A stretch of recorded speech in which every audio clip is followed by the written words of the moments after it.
Why, good evening, everyone. How is everyone doing? How is everyone doing? Feel like I haven't been on here forever, but I feel like I always say that because I just feel like it's been so long since I've seen my friends and family. Welcome, welcome. Hope everyone had a blessed day today. If you guys want to say hello in the comment box right there, say hello and show some love, y'all. We'll be starting shortly. Just give it a few more minutes. Hope everyone's week is going great. I know mine has, and I just can't believe how we are approaching November. It is literally end of October at this point, hence my festivities. All right. Now, guys, I just need to shout out my makeup right now. All right. Because first off, y'all, you guys know me. You guys know that I barely wear makeup and I love lipstick. And if I'm going to put makeup on, I really just put lipstick on. But shout out to all, don't mind these nails, y'all, because literally these two just chipped today. Don't ask me why and how, but it just happened. So I started chipping them. Anyways, so shout out to all the Instagrammers, men, female, in between, whatever, on all these like comic, freaking awesome animated makeup that they do. Holy crap, I am like obsessed with watching Halloween like creators, content creators, makeup artists that are just so talented, y'all. I mean, I was telling my mom that yesterday. I was like, "Oh my god, like they make it look so easy and it's like so hard." Obviously I'm not a makeup artist. I do have a makeup line. That's one of my industries, y'all, if you didn't know. But I mean, shout out to Motives Cosmetics. I mean, guys, I literally followed a video on Instagram that I saw last night. And it's so funny because my intention was to be a devil.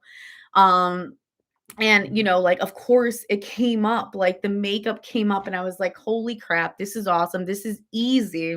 Yeah, okay. But I made it happen, and I just want you guys to, again, not perfect, but I mean, guys, this is like great. I mean, this is the best I've ever done. Like, you got some horns up here, got a little tail. I tried doing some flames, but let's just keep the line though.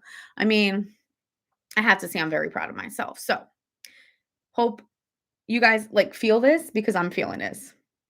All right. Second of all, hello, hello to the people that are in. If you want to just say hello in the comment box below.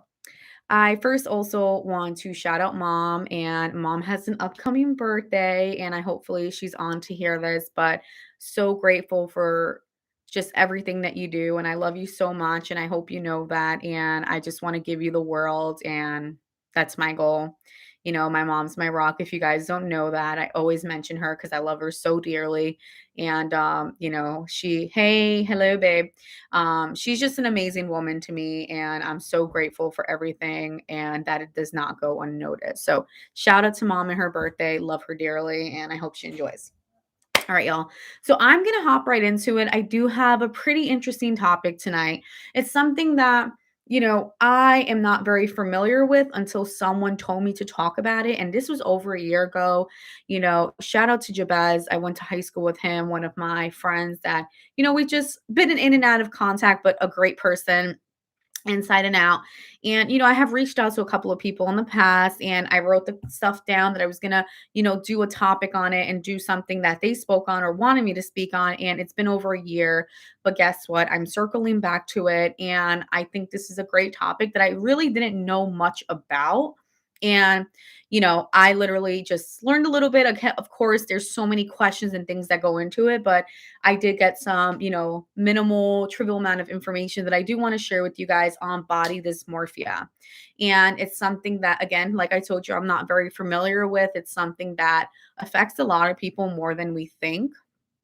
And it's something that's very serious. So, body dysmorphia, have you heard of it? I know for me, I haven't heard of it. I mean, I've heard of like anorexia, it's a mental health disorder. Definitely obsessive tendencies, chronic, really major, behavior that deals with, the whole thing of appearances and appearance to themselves. Um, So, body dysmorphia, aka the acronym BDD, and it's body dysmorphic disorder. So, if you're like Googling it or anything like that, that's what you will look under. All right. So what is it? Right? Again, guys, I told you I didn't really know too much. And of course, like I went and took my notes and I wanted to share with you. This is not a topic that I'm very familiar with. So I wanted to make sure that if I was going to share this information to you or with you guys, I wanted to make sure that obviously I knew kind of what I was talking about because I got the information. All right, so pretty much it is a mental illness disorder. I already stated that. And it's obsessively focused on a perceived flaw in appearance, right? So it's something that we may see to ourselves and no one else may see that, but it's something that we are obsessively thinking about. And it's just a thought that ponders in our mind. And it's something that bothers us, a flaw that we see in appearance to ourselves and others may not see it. All right. So again, not validating that what your thoughts aren't true, but you may see it and others may not. All right. It's a flaw in your mind. It's pretty much something that you're thinking about and it may not show to others. A big belief that you have a defect, right, in your appearance that make you ugly or deformed. All right. So it could be, you know, of course, I'm going to talk about weight because where I'm at in my weight, I'm not happy with, right? And that's something that I see on pictures, and I know I'm not deformed or ugly. I'm a beautiful woman, and I know that, right? But it's something that, you know, if like I was like, oh my God, I have a big nose, like oh my God, my nose is so ugly. My nose is so ugly in photos. Oh my God, look how big my nose is. Look at my nose in that angles. Then I'm just like obsessively and I go and do like cosmetic surgery and like literally body dysmorphic disorder is something that goes to that extent. Like you may feel like, oh, okay, you feel fat one day. No, I mean, this is a disorder. Oh, you know what?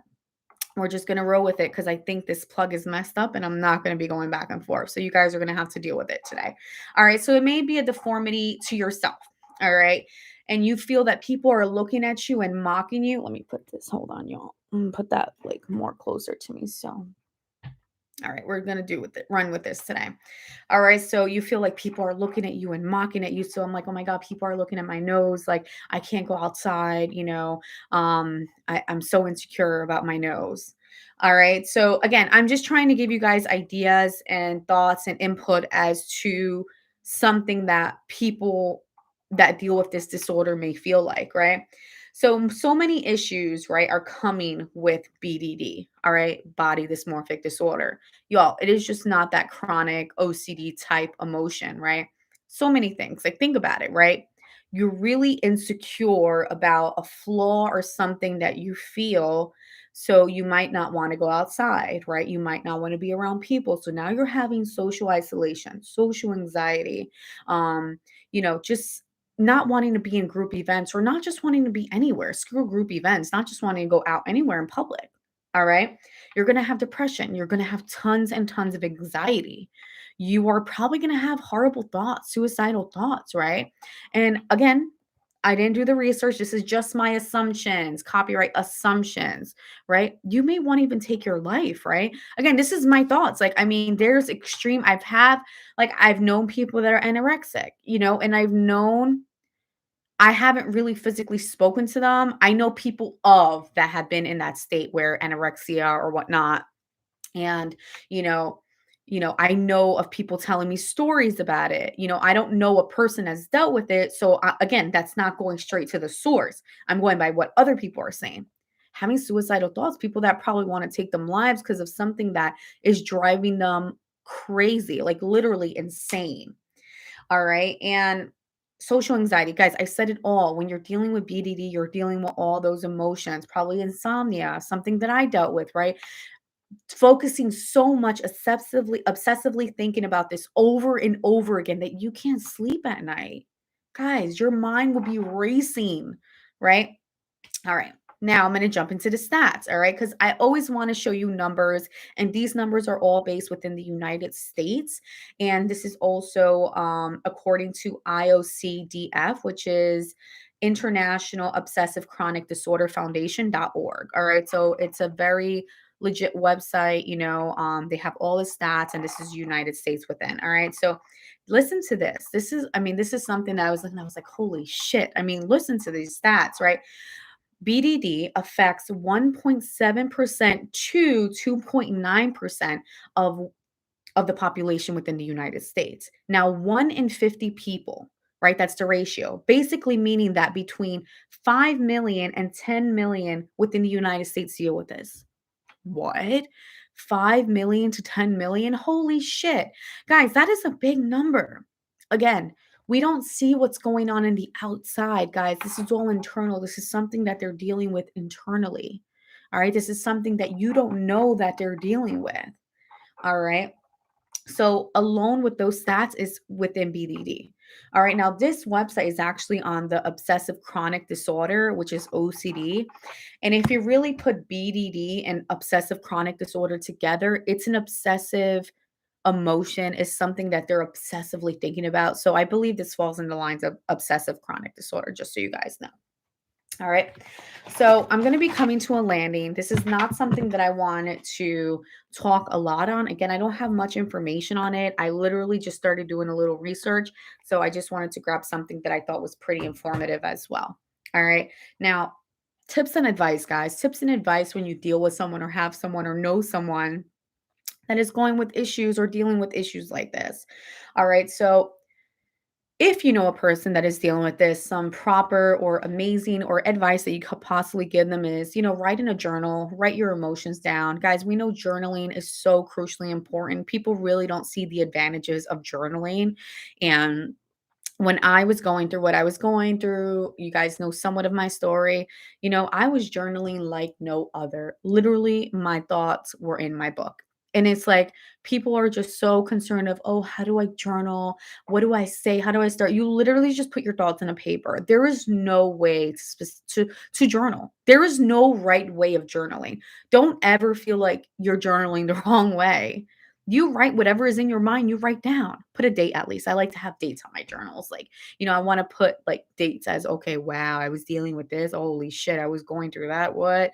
So I like dates. I will only say if you're so obsessively thinking about what to write in your journal, put a date down. Let's start there. All right. Don't become isolated, y'all. Once you see yourself going down that road of isolation, it gets tough from there.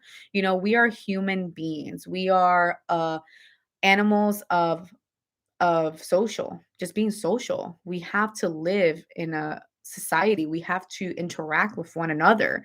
Once you go into that mode of isolation, it is hard to get out of that. And once you are alone, it gets tough at that point, right? So just don't become isolated. Once you see yourself going there, call your friend, call your family member, call whoever you need to call to talk to them. All right, take care of yourself, y'all. Whether it's just hopping in the shower, throwing a little music on, you know, just in the tub relaxing, do whatever it is that you find some sort of fun in, some sort of, like a stress reliever for you. Deal with your stress and anxiety, learn how to manage it.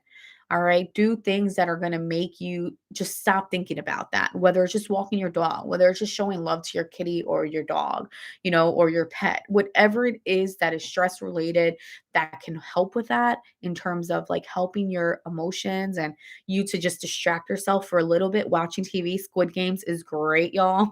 Shout out to Squid Games. Do it. All right. Join support groups. Guys, support groups are amazing. Why? Because you're talking to other people that are dealing with issues like this. All right. I'm not going to go into more details, but support groups definitely work. And if you just Google support groups with whatever it is that you're dealing with, I can guarantee you, whether it's in person or whether it is going online virtually, you can find a support group that is willing to be there for you. And you know what? No one else could relate because these are people that are dealing with the same issues. So you're like, dude, I felt this way one way. And they're like, dude, I felt that way. You have people that could relate, which is so important. All right. And you want to stay focused on your end goal, right? Getting out of that mindset, getting out of that place where you're like, holy shit, like I'm doing the same thing. I'm doing the same behaviors every day. Like the same thing is pissing me off daily, right? So doing things that are going to be put to your end goal. All right. Now, as a friend, right? As a friend that you know one of your friends are dealing with this, how can you be a friend to them? All right. And this is what I wanted to grab from my phone, right? No, that's not it. Well, this was actually some things that I should have commented on before, as far as like what BDD can actually impact, but we went through the majority of it, so I'm just going to disregard that. All right, so accepting their feelings, right? As a friend, you want to validate their feelings, right? If my girl's like, "Oh, I look like a freaking whale today," I'm gonna be like, "Girl, like, let's go to the gym," like, but validate it, right? Validate what she's saying, or he's saying. Don't just be like, "Ay, what are you talking about?" Like, and like go to that because that's when it drowns them, right? Internally inside. So you again, validation, guys, so huge. I've spoken about it in prior videos. You want to validate your friends and validate their emotions. Doesn't matter if you see it, doesn't matter if you feel it, don't matter if you hear it, right? You got to validate. All right. And which is accepting what they're feeling. All right. And you got to offer a space to talk. Right. You got to offer them to help with treatment, right? Bringing them to treatment. Um, you know, Showing, hey, listen, why don't you try this? Maybe a therapist can help you. Maybe you can seek some counseling. Don't just throw it at a negative way, like you got to go to the doctor. Like, come from a energy of having an open space to talk with them about it and then giving them advice and recommendation and tips and just feedback. But again, guys, remember your tone means everything. So speaking to them in a tone that's coming as reassuring them and guiding them and not like judging them or again, validation. All right. Now, we already spoke about support groups and helping them find support groups and even joining them, right? Like joining them online or, a lot of things are virtual nowadays or going in person with them, joining them on their support trips or, their meetings or whatever it is that they're doing, supporting them most importantly. All right. And also helping them, guys. Like if like they have a child or, some house chores, they didn't take the garbage out, they wanted to go wash their car, but they're like in bed drowning mentally. Guys, go surprise them. Go do something for them. You don't know how much they're going to value that and just see that they have you to fall on. All right. You want your friend to know that's dealing with something like this, that they can count on you, that you can be there for them, that they don't have to worry about you leaving them ever as a friend, as a someone to turn to. Okay. And giving them, I told you, giving practical support, which is pretty much like if you wanted to wash their car or any house chore or childcare, whatever it is, not just helping them physically, like talking to them all the time, but also helping, like being somewhere with them to help them with something, and making sure, y'all, that lastly, you're celebrating their success, right? If you see it's been like 2, 3 days that they haven't been talking or, obsessively with those thoughts, you could just be like Joe Schmo. I'm just thinking of his name, y'all. No judgment there, Joe Schmo. Look at you. You're doing your thing. You look great. Keep doing what you're doing. That's going to make them happy. That's going to make them stop thinking so much inside and just live life. You know what I'm saying? That's going to make them get out of their head, So making sure that you are celebrating every moment of their success, the big ones, the small ones, the whatever, We always want to celebrate our little victories, y'all. All right, so that's pretty much my sharing on body dysmorphia, body dysmorphic disorder. I hope you guys got some insight if you didn't know about this topic too much. All right, it's something that's tough, and it just plays along with so many other, issues as well, like, depression disorders and it's just so wild how one thing can impact so many things, your appetite, your energy, like so many things. So I hope you guys saw some insight on this topic. Shout out to the people that joined me. Definitely give me your feedback. Let me know about what do you think about this topic. Do you know someone that have dealt with something like this? All right, I would love to hear more from your end. All right, y'all. So, of course, please don't forget to share, support, subscribe, show love to my channel, y'all. I'm really trying to keep bringing more content. I got to reach out to some people that I know that can possibly help me with a short, like little clip video, kind of like an intro to my page. So if you know anyone, make sure to show me love and send me a message so I can hit them. Ooh. All right, y'all. So don't forget ultimately to keep pushing yourself. Don't be great. I got to go lay down because my girl's going away. Can't stand her. And of course, I'm bringing her to the airport because that's what friends are for. All right, y'all. Love you. Have a great night.